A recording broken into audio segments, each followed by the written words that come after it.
గురవే సర్వలోకానాం విషజే భవరోగిణాం నిధయే సర్వవిద్యానాం దక్షిణామూర్తయే నమః. సదాశివసమారంభాం శంకరాచార్యమధ్యమాం అస్మదాచార్యపర్యంతాం వందే గురుపరంపరాం. శివాయ గురవే నమః, శివాయ గురవే నమః, శివాయ గురవే నమః. శ్రీమాత్రే నమః, శ్రీమాత్రే నమః, శ్రీమాత్రే నమః. మనమందరం కూడా శివపురాణాన్ని చెప్పుకుంటూ ఉన్నాము. దానిలో భాగంగా ప్రథమోధ్యాయంలో మునులందరూ కూడా యాగం చేయాలని సంకల్పించడము, ఆ యాగానికి కావలసిన సామాన్లన్నీ సంకల్ప బలంతో సమకూరడము, అలాగే ఆ బదరికావనానికి సూత మహర్షులు వారు రావడము, సూత మహర్షులు వారికి అతిథి మర్యాదలు చేసిన తర్వాత ఈ మునులందరూ కూడా శివుడి గురించి చెప్పమని అడగడము, అక్కడ వరకు మనము చెప్పుకున్నాము. ఇప్పుడు మరి ఒక అధ్యాయంలోకి వెళ్ళిపోదాం. మహాశివుని చరితము మనోల్లాసభరితము. ఇక్కడ మునులంతా కలిసి చేసిన ఆ వినమ్రపూర్వకమైన అర్థింపునకు సూతమునీంద్రుడు ఎంతగానో సంతోషించాడు. మునిశ్రేష్ఠులారా, మీరు సామాన్యులు కారు. ప్రతి నిమిషం భగవదారాధనలో తనువు మనస్సులను విలీనం చేసిన తాపసోత్తములు మీరు. నియమనిష్టలతో కూడిన సదాచార సంపన్నులు, సత్శీలురు. నిస్వార్థ చింతనతో మీరు ఏది చేసినా ఏది కోరినా అది లోక కళ్యాణం కోసమే అవుతుంది. కాబట్టి మీలాంటి అభిలాష గల వారికి చెప్పగలగడం కూడా ఒక విశేషమే అని చెప్పి సూత మహర్షి అన్నారు. వారు అడిగారు, వెంటనే వారు ఒప్పుకొని, మీరందరూ కూడా ఇక్కడ మనం తెలుసుకోవాల్సింది ఒకటి ఉందమ్మా. లలితా సహస్రనామము అందరూ చదవచ్చా అని నన్ను అడుగుతూ ఉంటారు. అక్కడ ఏం చెప్పబడింది? పంచదశి మంత్రాన్ని ఉపదేశం పొందిన వారు కానీ మరి అందరూ ఉపదేశాలు పొందలేరు కదండి. అందుకే ఏం చెప్పారు? అమ్మయందు పరిపూర్ణమైనటువంటి భక్తి విశ్వాసాలు కలిగిన వారు కూడా లలితా సహస్రనామాన్ని నేర్చుకోవచ్చు. ఇక్కడ ఏమంటున్నారు? స్వామివారు కూడా అదే చెప్తున్నారు. మీరు అనునిత్యము కూడా భగవదారాధనలో నిమగ్నమై ఉన్నవారు మీరు తప్పకుండా శివుడి గురించి తెలుసుకోవచ్చు అని చెప్పి సూత మహర్షుల వారు సెలవిచ్చారు. ఆ భాగ్యం నాకు మీ వల్లనే ఎప్పుడూ కలుగుతూ వస్తోంది. ఇప్పుడు మళ్ళీ ఆ అవకాశం రావడం నా పూర్వజన్మ విశేషమే అని చెప్పి సూత మహర్షులు వారు చెప్తున్నారు.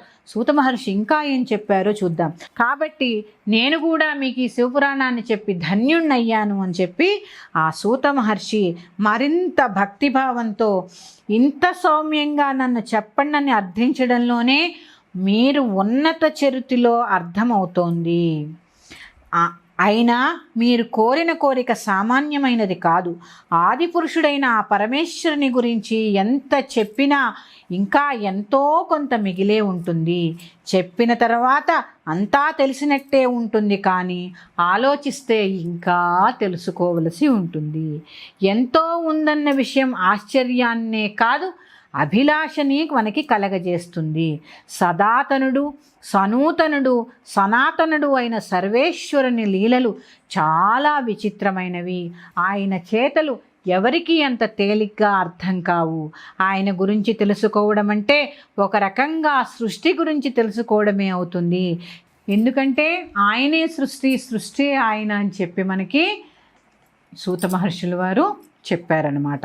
ఒకసారి మార్కండేయుడనే గొప్ప శివభక్తుడు శివుని గురించి పూర్తిగా తెలుసుకోవాలన్న అభిలాషతో బ్రహ్మలోకానికి వెళ్ళారట మార్కండేయ మహర్షి. వాణీ విరించులకు భక్తితో నమస్కారం చేసి, విధాత, నాకు పరమేశ్వరుని గురించి ఆయన మహాత్మ్యాన్ని గురించి కూలంకషంగా తెలియచేసి ధన్యుణ్ణి చెయ్యి అంటూ ప్రార్థిస్తాడు.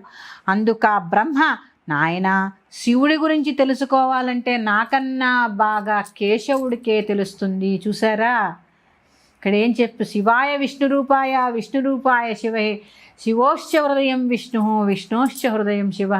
శివుడి గురించి చెప్పాలంటే నాకన్నా బాగా కేశవుడికే తెలుస్తుంది నాయన. కాబట్టి నీవు వైకుంఠానికి వెళ్ళి నారాయణ్ణి అర్థించు అని చెప్పాడు బ్రహ్మదేవుడు. ఎవరికి చెప్పారు? మార్కండేయ మహర్షికి చెప్పారు. బ్రహ్మ చెప్పిన మేరకు మార్కండేయుడు సరాసరి వైకుంఠానికి చేరుకుంటాడు. అక్కడ శేషతల్పంపై లక్ష్మీదేవి పాదాలు ఒత్తుతుండగా శయన రూపంలో ఉన్న శ్రీ మహావిష్ణువుని చూసి చేతులు జోడించి వివిధ రకాలుగా ప్రార్థనలు చేస్తాడు మార్కండేయుడు. ఆ స్తోత్రానికి పరవశుడైన శ్రీహరి, మార్కండేయ, నీవు వచ్చిన పని చాలా విశిష్టమైనది. పరమేశ్వరుని గురించి తెలుసుకోవాలనే నీ అభిలాష, ఉత్సుకత, సంకల్పం ఎంతో ఉన్నతమైనవి. అయితే మహాశివుని గురించి ఆశాంతం తెలిసిన వారు ఎవ్వరూ లేరు కాబట్టి నీవు పరమేశ్వరుని దగ్గరికి వెళ్ళి ఆయన గురించి తెలుసుకోవాలన్న నీ సంకల్పాన్ని వ్యక్తం చేయి, నీ కోరిక తప్పక నెరవేరుతుంది అన్నాడు ఆ వైకుంఠవాసుడు. మన సంకల్పం మంచిదైతే అది ఎలాగైనా నెరవేరుతుంది. ఒకసారి ప్రయత్నించగానే ఫలితం రాలేదని ఎన్నడూ కూడా కృంగిపోరాదు. విసుగుతో అనుకున్న దాన్ని మధ్యలో విడిచిపెట్టకుండా అది తీరే వరకు ప్రయత్నిస్తూనే ఉండాలి. చూడండి, ఆయనకి శివుడి గురించి తెలుసుకోవాలనుంది. ముందు బ్రహ్మలోకానికి వెళ్ళారు. అక్కడన్నారు నాకన్నా బాగా కేశవుడికే తెలుసు నాయన, అక్కడికి వెళ్ళన్నారు. మళ్ళీ అక్కడికి వెళ్ళారు. కేశవుడు ఏమన్నాడు? శివుడి గురించి తెలుసుకోవాలనే విషయం ఆ శివుడి గురించి చాలా మంచిది, కానీ శివుడి గురించి ఎవ్వరూ కూడా చెప్పలేరు. కాబట్టి నువ్వు ఆ పరమేశ్వరుణ్ణి ఆయన గురించి అడుగు అని చెప్పి పంపించారు. ఆయన చూడండి, అక్కడికలా వెళ్ళినా తిరుగుతూనే ఉన్నారు, కానీ ఎంత ఓర్పుతో ఉన్నారు. అలాగే సంకల్ప బలంతో చిత్తశుద్ధి ఉంటే అది తీరేందుకు భగవంతుడి సహాయం కూడా తప్పక లభిస్తుంది. ఇక్కడ భగవంతుడి సహాయం తీరేందుకు మార్గం లభ్యం కావడమేనని గ్రహించాలి. మార్కండేయునికి ఇప్పుడు ఇదే జరిగింది. మహాశివుని మహిమల గురించి తెలుసుకోవాలన్న కోరిక మార్కండేయునిలో బలంగా ఉంది. ఆ ప్రయత్నంలో ఇప్పటికే బ్రహ్మ విష్ణువులను అడిగి కొద్ది నిరాశకు గురైన తన కోరిక తీర్చగలిగే తెరువును తీరుతుందన్న భరోసాను పొందగలిగాడు. దాంతో అతని ఉత్సాహం రెట్టింపైంది. అదే సంతోషంతో కైలాసం వైపునకు తన పయనాన్ని సాగిస్తాడు మార్కండేయుడు. ఇక్కడ వరకు ఏం తెలుసుకున్నాం? బదరికావనానికి సూత మహర్షి రావడము, సూత మహర్షిని మునులందరూ శివుడి గురించి చెప్పమని అడగడము, శివుడి గురించి చక్కగా సూత మహర్షుల వారు చెప్పడము. ఆ చెప్పే దాంట్లో చెప్పాను కదా, మహాశివుని చరితం మహోల్లాసభరితం అనుకుంటూ మనం కూడా ఆ స్వామివారి గురించి తెలుసుకునే ప్రయత్నం చేస్తూ ఉన్నాము. అలాగే ఆయన లీలలు ఎవ్వరికీ అర్థం కావు తొందరగా.